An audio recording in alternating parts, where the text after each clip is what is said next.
My name is J. Allen Carnes, and I am formally announcing this morning my candidacy for Texas Ag Commissioner.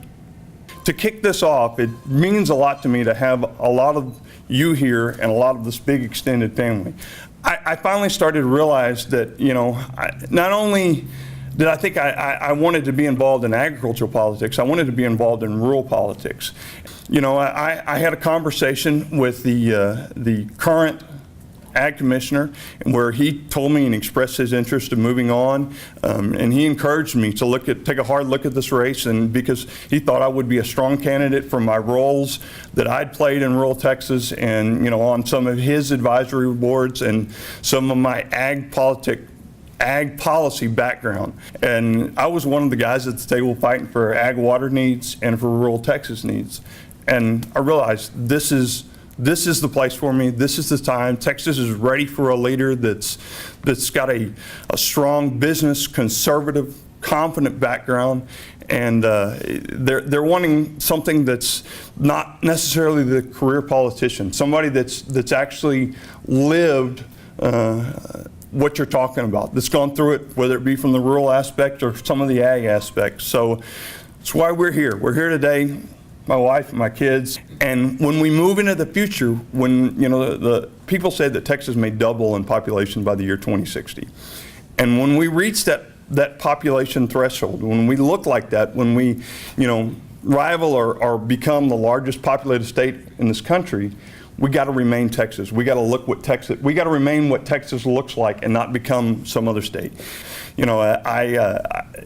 Texas needs a leader that's in this office, that's focused on ag issues, that's focused on rural issues, that will sit down, roll up their sleeves, and when talking about what Texas looks like in 40, 50 years, they've got an advocate there fighting for them. And that's what I am, that's what I see this office being, and that's what I will do when elected. So I appreciate you all being here. This is great to see so many friendly faces.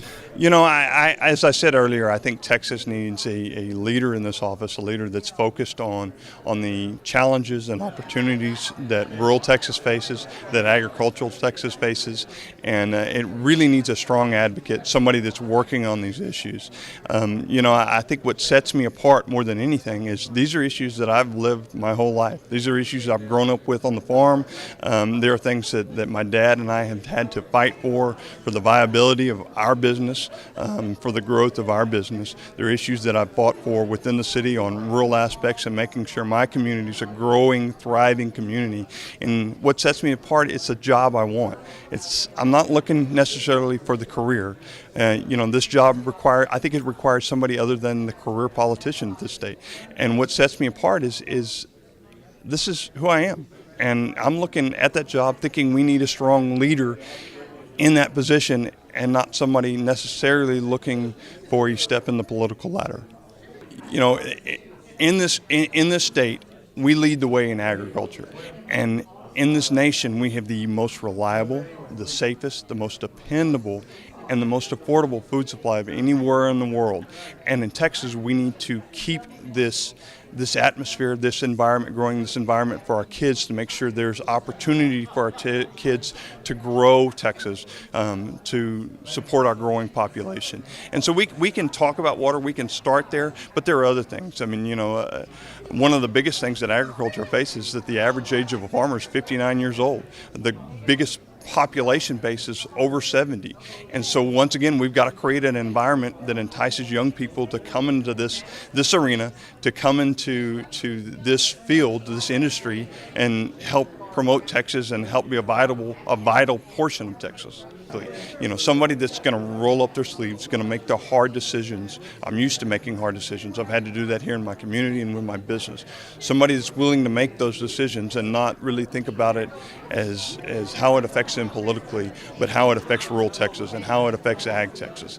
And that's one thing that I will do and do often. I'm not looking for another career. I have a career. My career is in agriculture. Oh, we're ready. I have been working towards this. I have seen the opening of how politics looks in our state these days and what the voter is looking for, especially the conservative voter, looking for somebody with a business background and somebody with a strong conservative, confident background.